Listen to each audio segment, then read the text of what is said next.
The artist brain is the sensory brain. Sight and sound, smell and taste, touch. These are the elements of magic, and magic is the elemental stuff of art. In filling the well, think magic, think delight, think fun. Do not think duty. Spiritual setups, like reading a dull but recommended critical text.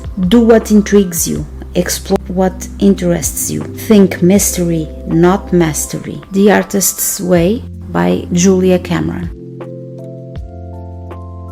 Why creativity is nurtured by all the things you experience daily.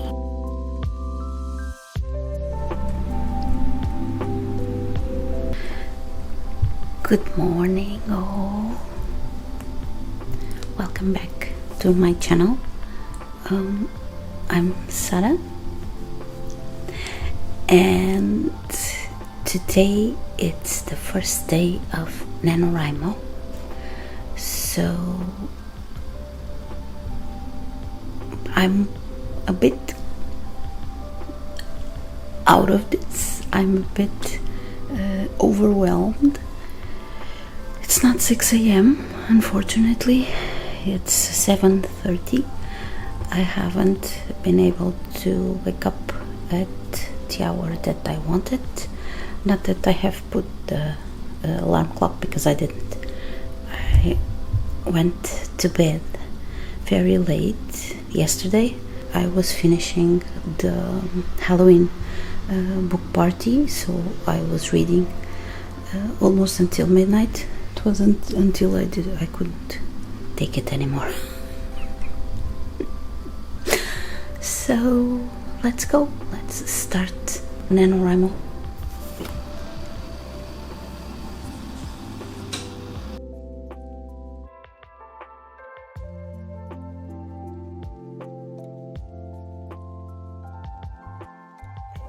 Today it's the 15th of NaNoWriMo. I'm a bit late on that project. I have been writing for my first week. On the 9th I got a huge migraine, so I spent the 9th and the 10th sleeping, basically trying to get better, and I did to some extent. Still have some issues with too much light and loud sound, but that's kind of my usual. So today it's the 15th. I have been writing almost every day except for the 2 days of the migraine, and 2 days after I wrote something, but I didn't kept my records for that effort, so I am kind of considering that I haven't written for 4 days, I think, something like that, which is something that is messing up my statistics. So I'm a bit behind. I should be at 25,000. I am not. I'm at 22.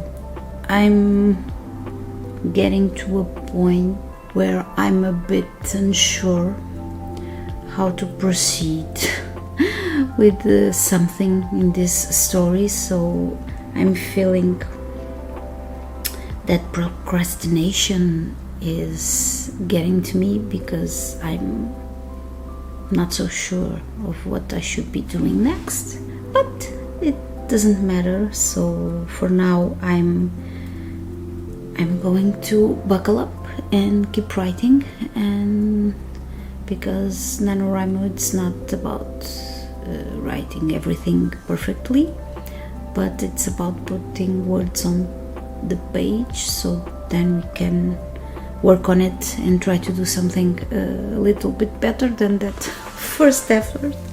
So that's what I'm planning to do.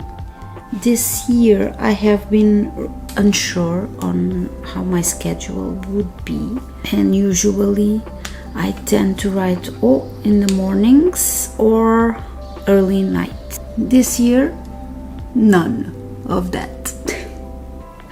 This year I have been writing through lunch hour, basically, and it's coming along. It's not bad. I thought it would be a bit weird because I'm not used to it,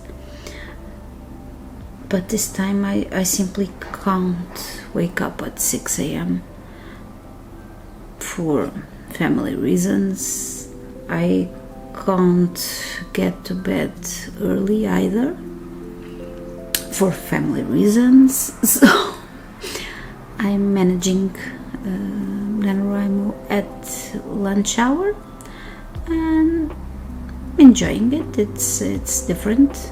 It's not as bad as I thought it would be. So each project is a project and has its different characteristics, so I can do something that works today and for another project it might not work.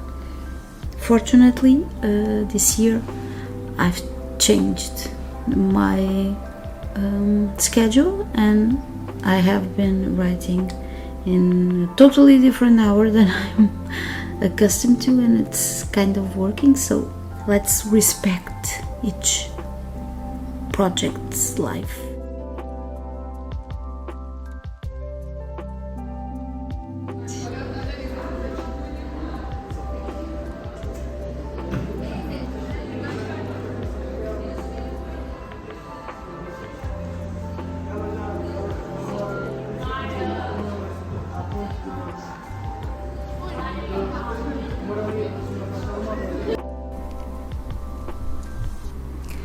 To nurture creativity, we need to live daily. Things that catch our eye, that make us remember something else, that open doors to our imagination to reign free. To smell a scent, appreciate the morning light, to drink a new concoction or taste a different food. It all comes together to help us create some image, visual and objectify, or some imaginative but subjective art.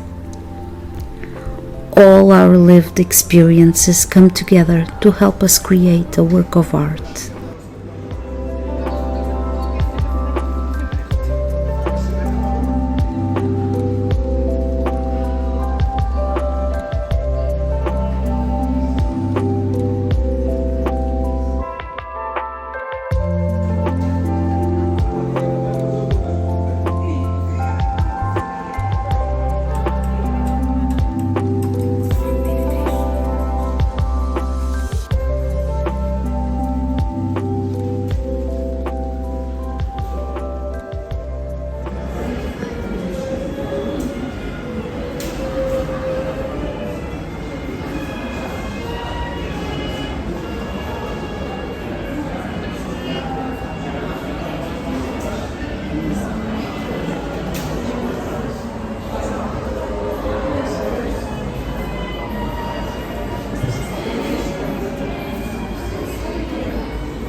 I wanted to do a quick reading update because I have been reading a few books. On Halloween I did the Halloween book party readathon, which was 48 hours of reading. Ending the readathon, I got to start this one, which is Queen of the Damned by Anne Rice, first volume, and I didn't have the time to read it fully, so I read only the beginning. I was quite enthralled with it. I was enjoying the characters and the story and where all of those side stories were getting at, so I was enjoying it very much. I was then ending the readathon. I kept reading this. It took me a while. It does have small print and I didn't get to read it fast, so which is my usually default so to read very slowly, which is okay. I don't mind at all, especially now that I have already fulfilled my Goodreads quote for this year, so I'm giving myself permission to read things more slowly if needed. So this is volume 1. I gave it 5 stars. It's a very good read. I do recommend it. It has a very peculiar way of telling this story, so we have multiple points of view and they are all interesting. There are all characters that have something to add to the story, so I picked up second volume almost immediately because I do want to know how this story ends accordingly to the book, accordingly to Anne Rice's writing, and not the movie, because the movie was a bit lame. I am slow reading it. I'm just on the page 25. I'm not doing this very fast, but it's okay. I'm reading it and I'm enjoying it. That's the important thing. Another reading update. It's a book by a Japanese author. It's Saeko Inui. This book isn't translated to English, so it's just Japanese and Korean, I think, and to Portuguese. I did enjoy it very much. This is a children's book. This is a 5-star. The book title, loosely translated, it's I Love You So Much. It has beautiful illustrations and the story is about kind of things we say to children when we don't know what to say, when things in life get rough and we aren't quite sure of what we should be telling them. So this is some possibilities, some empathic possibilities to share with a child. So I enjoyed it very much. It's touching. It's a touching book. Last book that I have been reading for a few weeks now. 2 weeks? Again, slowly reading it. It's Trial and Error, A Key to the Secret of Writing and Selling by Jack Woodford. This book is very old, so I got a copy on Internet Archive where we can find a lot of books that have already entered public domain and they are scanned and we can read them online. This book, it's from early 900. It's his take on how to succeed as a writer, but in a non-nonsense way. So how to write, how to effectively sell their writings So this is time constrained, so this was their reality at the time. So there are a lot of things here that I don't think are available to us anymore, because we have a lot less fiction publications that we can write for, and most of those, I don't know if they pay anything or not. In those times they did pay writers for their stories, for their submitted stories, if they think the story was interesting enough to be published on those magazines, newspapers, which today it doesn't happen anymore. I don't think. There are a few that still pay for articles, but for fiction writing I don't think there are too much available for us to write for and get paid for it, at least not that paid by word sense. But I might be saying some stupid things so I will let this go. I know that here in my country we usually don't have this system. Here contests are kind of offered to be published, and usually they aren't paid. So yes, you may enter the contest, you may win, but the thing that you win is the right to appear on a published work. This doesn't have anything to do. I'm rambling. I'm not talking about the book. So, Trial and Error by Jack Woodford.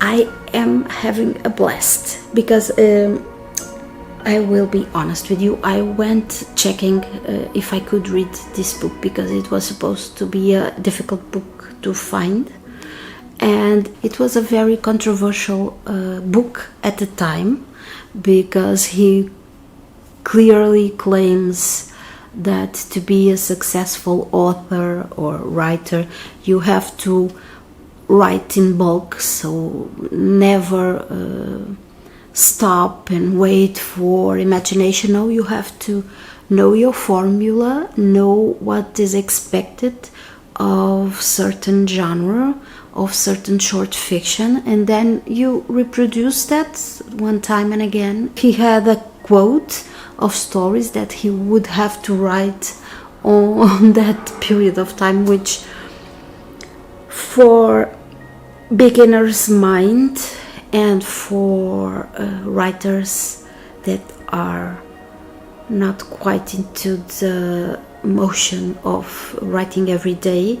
So this sounded a bit like factory work. Most of us creatives get a bit awkward when we feel that we have to be doing something and writing it and write things in a way that is mass produced and through formulas and not just imagining stuff and getting to the page and okay, I had an inspiration and I put my things down and then I write it. It's a story which I like. So it's a bit more nuts and bolts of the craft, and it has a lot of years in it, so it has a reality which doesn't quite apply anymore.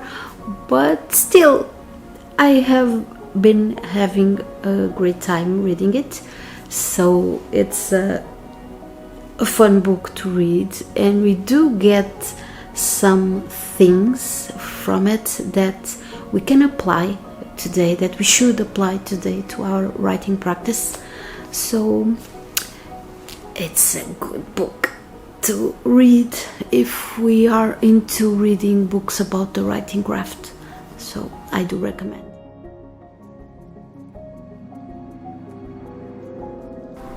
Last week, while fleeing from the line to the museum, I spotted a mushroom.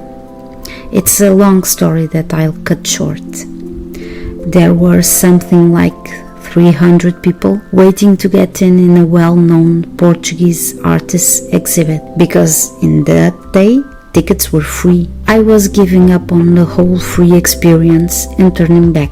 When on my way back to the car, I spotted a cut down trunk tree. Just a slice of the tree remained and it looked hollow inside. I peeked and it had a very big white mushroom blooming inside it. I saw it fleetingly, so I stopped, which caught other people's attention. I saw it fleetingly, so I stopped, which caught other people's attention. Peeking inside, I had a great view of the big white mushroom living in a hollow cut tree trunk right beside the paved road. It was resiliently living there, and people started to stop and take a peek at it, and some took photographs. I just left without filming it at all. Has this mushroom appeared in my art? Well, now it has on this text. Will it appear later in some other form? I do not know. What I know is that I saw it and enjoyed the view. And maybe when the time comes, I may be able to recall it and use it in some capacity, because life won't stop while we are busy doing other things. And the creative act is nurtured by so many of our personal experiences that we need to have them in order to create something, anything, to go and experience something daily, to see through our eyes and smell through our nose and taste with our mouth and feel with our whole heart is the best nurturing for the creative act. Thank you so much for watching this video. I hope you enjoyed it. I hope you took something positive from it for your creativity, for your arts. I hope everything's okay over there. Don't forget to subscribe to this channel and leave a like on this video if you can. It would help immensely. Thank you so much for watching. See you next week. Bye bye.